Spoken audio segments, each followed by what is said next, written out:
जय जय रघुवीर समर्थ।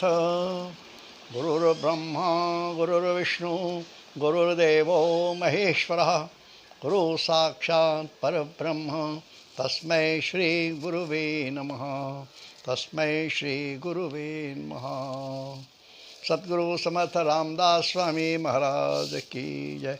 जय जय रघुवीर समर्थ।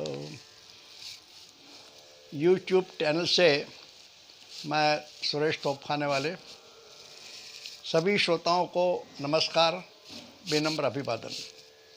आज शनिवार दिनांक 28 मई माह का चौथा शनिवार है।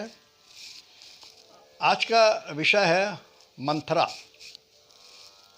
यानी रामायण में एक पात्र ऐसा है जिस कारण रामायण रची गई। वह चरित्र है, वास्तव में वह चरित्र है मंथरा।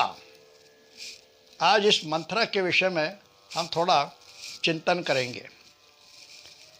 मंथरा वास्तव में एक व्यक्ति ही नहीं बल्कि एक प्रवृत्ति है, और जब प्रवृत्ति शरीर में घुस जाती है तभी रामायण हो जाती है। अब श्री राम के राज्याभिषेक की तैयारी हो रही है। पूरा वातावरण आनंदमय है, उल्लासमय है, सर्वत्र हर्षोल्लास है। और उसी समय मंथरा का षड्यंत्र शुरू हो जाता है। मंथरा मूलतः स्वभाव से अच्छी है। कैकेयी के बचपन से ही वो उसकी दासी है और उसको बचपन से ही संभाल रही है। फिर कैकेयी के विवाह के बाद कैकेयी के साथ उसकी सेवा करने के लिए वह अयोध्या आ जाती है। कैकेयी भी मूलतः स्वभाव से अच्छी है। कैकेयी तो श्री राम की चहेती माता है और कैकेयी श्री राम को बहुत प्रेम करती है। उसे जब श्री राम के राज्याभिषेक की सूचना मिलती है, पता चलता है उसे, तो उसे बहुत खुशी होती है। कैकेयी बुद्धिमान स्त्री है। देवासुर संग्राम में वह महाराज दशरथ के रथ की सारथी है। वह युद्ध के मैदान में कुशल रीति से रथ का संचालन करती है और युद्ध में रथ के चक्के को जो खराब हो गया था उसको उन्होंने दुरुस्त किया। महाराज उस संग्राम में थोड़े घायल हो गए थे, तो महाराज के घाव को दवाई की। अर्थात कैकेयी बुद्धिमान के साथ ही एक अच्छी ड्राइवर है, अच्छी मैकेनिक है और फर्स्ट एड उपचार भी जानती है। वास्तव में कैकेयी का राम पर अटूट प्रेम तथा बचपन में श्री राम कैकेयी के महल में ही ज़्यादा रहते थे, या यूँ कहें कौशल्या माता की तुलना में कैकेयी माता ने श्री राम को लाड़ प्यार ज़्यादा दिया है। फिर इतना होते हुए श्री राम के वनवास का कारण कैकेयी कैसे बनती है, इसकी कथा इस प्रकार है। अब श्री राम के राज्याभिषेक की तैयारी जोर शोर से शुरू है। सर्वत्र उल्लास है, पूरी अयोध्या नगरी आनंदमय है। और यह खबर स्वर्ग में पहुंचती है। वहाँ के देवता लोगों को जब पता लगता है कि श्री राम का राज्याभिषेक होने वाला है कल, ये सुनकर वो सब सुन्न हो जाते हैं। सोचने लगते हैं कि यदि राज्याभिषेक कल हो जाएगा तो फिर रावण का क्या हुआ, क्या होगा। जिसके लिए श्री राम ने अवतार लिया है वह कार्य तो वैसे ही रह जाएगा, क्योंकि वो श्री राम जो है वो राज्याभिषेक के बाद अपने राजकारण में व्यस्त हो जाएंगे। तो जिस कार्य के लिए अवतार हुआ है वह तो वैसा ही रह जाएगा। इसलिए सभी देवता विचार करते, मंथन करते क्या किया जाए, और अंततः उन लोगों ने सोचा कि सरस्वती से प्रार्थना करनी चाहिए। सरस्वती ही ऐसी है जो कि अपना काम करा सकती है। उन्होंने सरस्वती से विनती की देवताओं ने, और कहा आप अयोध्या जाइए और किसी की बुद्धि भेद कीजिए। तो सरस्वती मान जाती है, उसको लगता है ठीक है। और वह अयोध्या जाती है। अब सरस्वती पूरी अयोध्या घूमती है और उसने देखा वहाँ सभी नगरवासी जो हैं बहुत अच्छे हैं, उसे ऐसा कोई दिखाई नहीं दिया जिसकी बुद्धि बिगाड़ी जाए। खूब सोचा उसने, सरस्वती ने, सारी अयोध्या घूमी है, फिर राजमहल में भी देखती है और राजमहल में उसको मंथरा ऐसी स्त्री दिखी जो मूलतः अयोध्या की नहीं है, वो कैकेयी के विवाह के बाद उसके मायके से आई थी। इसलिए सरस्वती ने सोचा मंथरा की बुद्धि भेद किए जाए, उसकी बुद्धि बिगाड़ी जाए, और इस प्रकार उसने उसका बुद्धि भेद किया और यहीं से षड्यंत्र शुरू हो गया, खेल शुरू हो गया। अब मंथरा की बुद्धि खराब हो गई और उसकी संगत जो है वो कैकेयी को मिली। परिणाम स्वरूप कैकेयी की भी बुद्धि पलटने लगी, बिगड़ने लगी। यह सत्संग नहीं बल्कि कुसंग का परिणाम है। महाभारत में कर्ण मूलतः खराब नहीं था, लेकिन दुर्योधन की संगत मिलने से कर्ण बदल गया। कुछ लोग जन्म से ही खराब होते हैं और कुछ लोग संगत से बिगड़ जाते हैं। रामायण में कैकेयी और महाभारत में कर्ण दोनों ही मूलतः अच्छे होते हुए संगत के कारण बिगड़ गए, उनको कुसंग मिला। सरस्वती ने मंथरा का बुद्धिभेद किया और मंथरा के कारण कैकेयी का बुद्धिभेद हो गया। और फिर रामायण। मंथरा यह मनुष्य की प्रवृत्ति है, व्यक्ति नहीं है। मंथरा रूपी प्रवृत्ति समाज में बहुत रहती है तथा वे अपने षड्यंत्र रचती रहती है। राजनीति में तो मंथरा किसी न किसी रूप में रहती ही है। आज लोग एक दूसरे से ईर्ष्या करते हैं, जलते हैं, किसी का अच्छा देखा नहीं जाता। आस पड़ोस में, घरों में, रिश्तेदारों में ऐसे लोग रहते हैं जो दूसरों का भला देखते ही नहीं। एक उदाहरण आपको बताता हूँ। एक बुज़ुर्ग अपने घर में सुबह के वक्त काम कर रहे हैं, सफाई कर रहे हैं, घर का सामान ठीक से जमा रहे हैं। उसी समय उनके घर की काम करने वाली बाई आती है और देखती है कि ये बुज़ुर्ग काम कर रहे हैं, तो कहते हैं, दादाजी आप खुद साफ़ सफाई कर रहे हैं, बहू कहाँ गई? दादाजी कहते हैं, आज बहू को उठने में देर हो गई, इसलिए वे दोनों अपने काम में निकल गए। उस पर काम वाली बाई बोलती है, जल्दी उठकर घर का काम नहीं कर सकती क्या? आप इतने बूढ़े हो गए हो और आप काम कर रहे हो। आजकल की बहुओं को यह शोभा देता है क्या?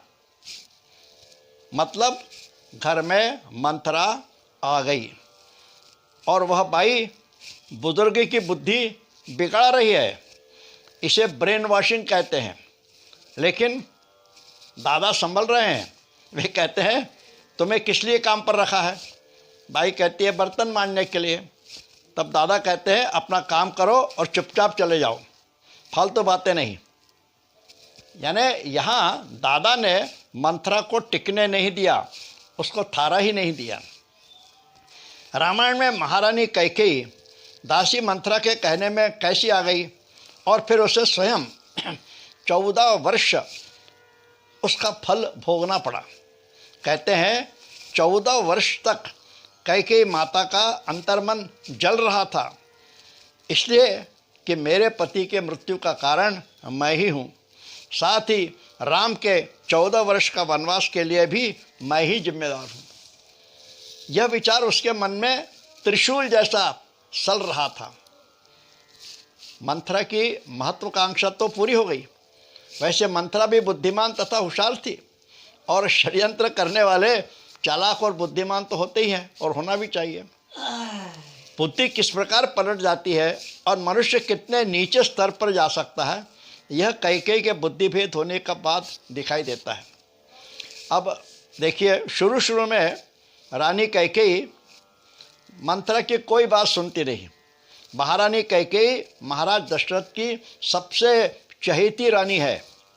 वह तरुण है, सुंदर है, बुद्धिमान है और स्वभाव से बहुत प्रेममय है। मंथरा महारानी के कैकेयी की दासी जरूर है, लेकिन मंथरा ने कैकेयी को बचपन से ही संभाला है, उसे गोद में खिलाया है। कैकेयी को उसकी माता से अधिक सुख नहीं मिला था, इसलिए मंथरा ही उसके लिए सब कुछ थी। और मंथरा रानी कैकेयी से प्रेम से बोलती थी, साथ ही समय आने पर डांट कर भी समझाती थी।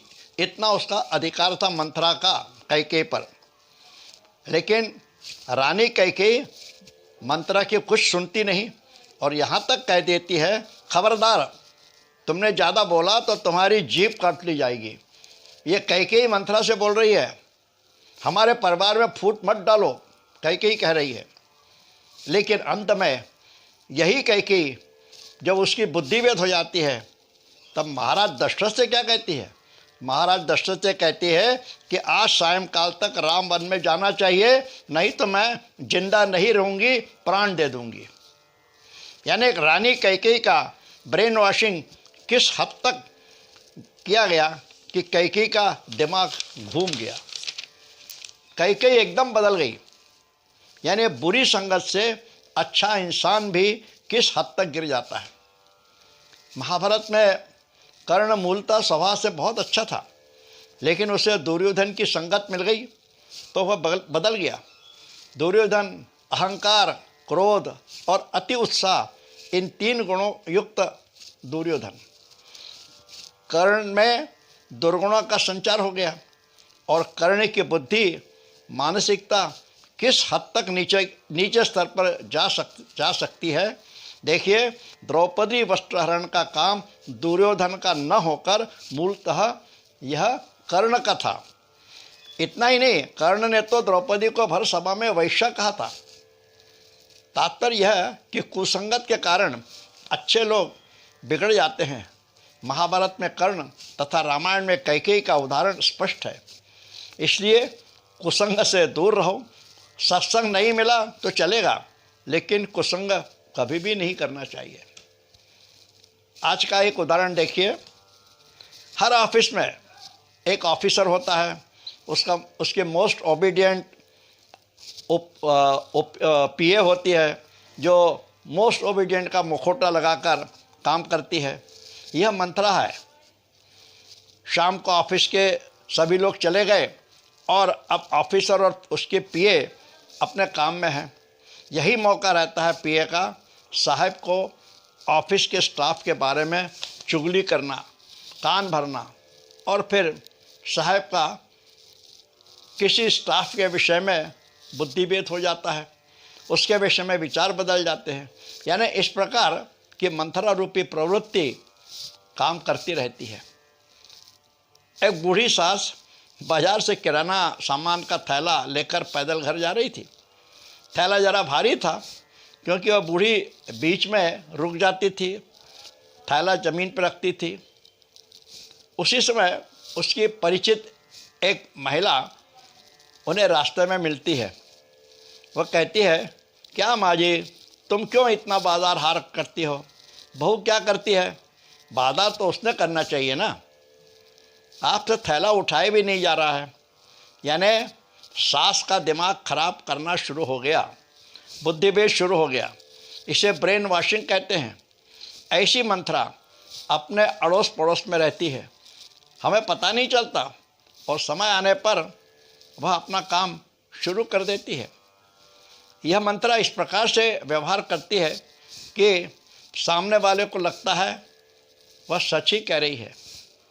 यह मंथरा मीठा बोलकर सामने वाले को अपने वश में कर लेती है और फिर अपनी इच्छा के अनुसार काम करवाती है। यानी परिवार में फूट पड़ने लगती है, आपस में मनमुटाव, क्लेश बढ़ने लगता है। तब यह मंथरा संतुष्ट हो जाती है। सारांश यही है कि मंथरा सर्वत्र है, शायद हम में भी हो। इसलिए समय रहते सचेत होना चाहिए, सावधान होना चाहिए, मंथरा से दूर रहें। मंथरा रूपी प्रवृत्ति हमारे मस्तिष्क में, हमारे सिर में, हमारे बुद्धि में ना आए। हम सावधान रहे। मंथरा के कारण ही रामायण होती है, और फिर वह पुराणों में ही हो या वर्तमान युग में हो, मंथरा आने से रामायण होती ही है। इसलिए हम सबको सावधान रहने चाहिए। जय श्री राम। अगला शनिवार जो होगा हिंदी में, वह एक नए विषय को लेकर हम उस पर चिंतन करेंगे। जो जीवन का सत्य है, उस पर, जीवन का सत्य ज़रूर है, ऐसा सत्य है जो कि नकारा नहीं जा सकता, उस पर थोड़ा चिंतन करेंगे माह के दूसरे शनिवार को। आज यहीं विराम करते हैं। आपसे विनती है कि अधिक से अधिक मेरे चैनल को सब्सक्राइब करें और शेयर कमेंट्स करें। धन्यवाद। जय श्री राम। जय जय रघुवीर समर्थ।